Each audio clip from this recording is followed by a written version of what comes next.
move on. So this is my thoughts and a chat, if anybody wants to join, about some bullshit that I want to call out in the spiritual coaching industry, business, self-help, whatever you want to call it, personal development industry. And it has to do with the Phoenix Rising. So last week was one of the hard, I feel like I'm in a Phoenix Rising moment right now. And this is why I want to call out this BS that I see. Last week was really the hardest week I can remember in a long time. I'm having unbelievable, unimaginable family stuff happening that I never could have imagined in 1,000 years. And it's happening on both sides of my family. So I feel the amount of anger in my body is unlike anything I felt in a really, really, really long time. And my process and my responsibility in the past 2 weeks has been setting boundaries for myself, standing up to my family. And that's created a lot of weird somatic stuff in my body. And because the last week and a half have been such a whiplash of difficulty, and I now can choose how I want to alchemize those challenges in order to create my vision, right? I now can choose how I want to see that and utilize it for my benefit. I am choosing that right now this is a Phoenix Rising moment for me. I'm coming out of the ashes. Now, the BS that I want to talk about is how a lot of people will say, they'll talk about, in order to create our life, we must continue to die and be reborn, and die and be reborn, continue to be the Phoenix. And I half believe that. To me, that's a half truth. And I think it's actually a little bit stroking of the ego when we might learn to take on that belief. And I had that belief for a while, even though underneath it, I never really believed that we are constantly the Phoenix, burning into ashes and rising. If you read the Phoenix story, the Phoenix lives for 500 or 800 years. And it only burns itself to ashes and re-rises every few hundred years. And so here I am in the worst week that I can remember. And when I decide that this is going to be a Phoenix Rising moment for me, and I'm thinking, well, when was my last moment of rising? And it was 4 or 5 years ago. This amount of transformation this quickly, this amount of anger to be transmuted this quickly. And so I want to remind you that the half truth that I see in dying and being reborn and creating our lives and creating our personality, I think that is partially true, because we are constantly reprogramming our subconscious. We are constantly deconditioning and reconditioning. We are constantly creating our lives to see what we want to create next. And that's going to cause for us to consistently redefine our personality and create habits around that. And that could look like and be defined as death and rebirth. This old version of Shauna died, so this month I can come out this version of Shauna. Next month, this version of Shauna can die, so I can come out and expand next month.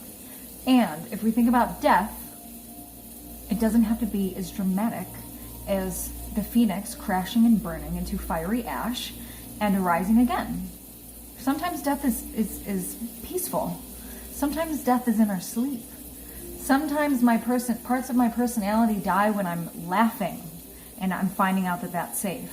Sometimes death isn't painful and dramatic. And so I think if we are teaching that everything has to be so dramatic and everything has to be a Phoenix Rising moment and we're always rising from the ashes, I think that we're going to create some bullshit in our lives that's unnecessary.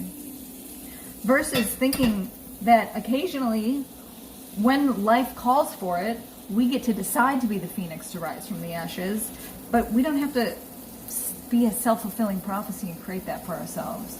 And I realize that this message is not going to get to everybody, and not everybody's going to grab what I'm saying. But I know that there's a lot of people here who watch high level, or not high level, just watch mentors make it sexy to make life challenging and to make life an ever-evolving phoenix rising moment. And I'm inviting you to see that although we die and be reborn over and over and over again as we recreate our personality and as we create our life and as we see what works and doesn't work, and as we decondition and recondition our subconscious and conscious mind, as those death and rebirths are happening, that doesn't have to constantly be rising from the fiery ashes and coming up. It doesn't have to be like that. It can be simpler. It can be easier. Deaths can be quicker. Deaths can be painless. Deaths can be peaceful. So long that we agree that creating our lives calls us forward to continue to keep dying and being reborn, you will understand what I'm saying here. And I'm inviting you to take the ego out of making your life so dramatic in the Phoenix Rising story that's going around. And I feel called to say this because I've been talking about this for years. And I have not had a Phoenix Rising moment other than the time I almost died 5 years ago, and I had to relearn to walk, and I had to grow my hair back, and I had to find that divine inside of me to rise the fuck up, or else I was going to die. And so I haven't had that again until last week. And that's what feels good for me, is allowing myself to have these dramatic fucking rebirths through the womb occasionally, every few years, so that it can propel me forward. But I'll tell you what, I don't want to have Phoenix Rising moments every single day. I'm not here for that, and that's not what I'm teaching to people, and that's not what I stand for. We're here to make life easier for ourselves. That's why we do deconditioning and reconditioning work. My food is burning. So that is my message. I invite you to find a different narrative if that doesn't feel good for you. And I know that that is going to feel good for some people because there's some new story that is being told, and that worked. Like, that was in my mindset a while ago because it helped me feel strong. It helped me feel fiery, and it helped me feel like I had radical responsibility in my life to create what I wanted. And so that Phoenix story did feel very strong. And on a level, I always knew that I didn't fully agree with it, and I think that our Phoenix rises occasionally every few years when we go through some deep shit. And I'm not creating a life where I go through some deep shit every week. So that's my fiery rant about that. I would love thoughts because I know not everybody is going to agree with me. But I'm here to create my life in ease, and I'm here to create my life to see that it doesn't have to be so hard. And I'm here to create, like, push my edge enough. I'm pushing my edge. I'm doing these 30 days of human design readings. I'm making the emails right now. My food is definitely burned. I'm making the emails right now. And I'm pushing my edge because I'm showing up in a whole new way, and I'm creating 30 days of content ahead of time, and I'm putting more value in than I've ever put in.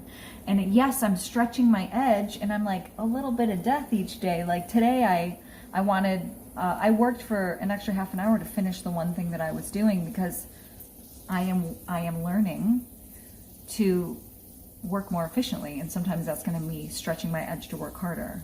But I'm not doing that and then burning out. I'm not doing that and then feeling bad afterwards. I'm doing that, it feels kind of exciting and it feels kind of good. And even though I'm stretching myself to work an extra 30 minutes, I'm actually doing that so I can actually take more time off because I'm being more efficient in those 30 minutes. Comment on here, and if you want to subscribe, there's a link in my bio, but Benny Boo commented, I agree. I had the phoenix from the ashes moment when I moved out, and I do feel like I died and was reborn a little, and now I want to keep peace while making myself better for everyone I love. Yes. Yeah, like the Phoenix rising moments, they're like pivotal moments in our lifetime, you know? And this last week was a pivotal moment for me. I stood up to my family the way that I've never had before. I'm the youngest, I'm the only girl. I am like pipsqueak Shauna doormat. And it was challenging, and I still feel angry, and it was really challenging, and it felt fucking awesome to hold my boundary and set a boundary for actions that I will not tolerate. And that's a new version of me, and I can feel that fiery in me to where now that's going to be part of me now. And so, like Ben, and Ben says, and now I want to keep the peace while making myself better for everyone I love. Yes. And this is that half truth. Like, all truths are but half truths. The one being, we're constantly dying and being reborn. Yes, I believe that. But half truth is that we're always the phoenix rising. No, I don't believe that.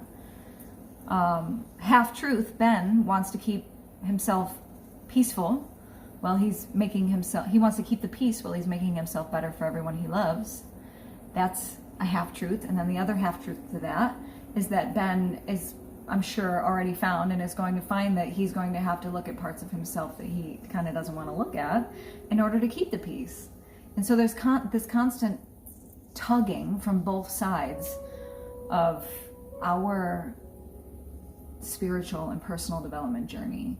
And if you don't agree with me, I respect everybody's opinions, and I invite you to find a synergy and find a dance between deep dark shadow work and just having a fun and easy life that feels good for you right now, and allow that to change if it starts to not feel good for you.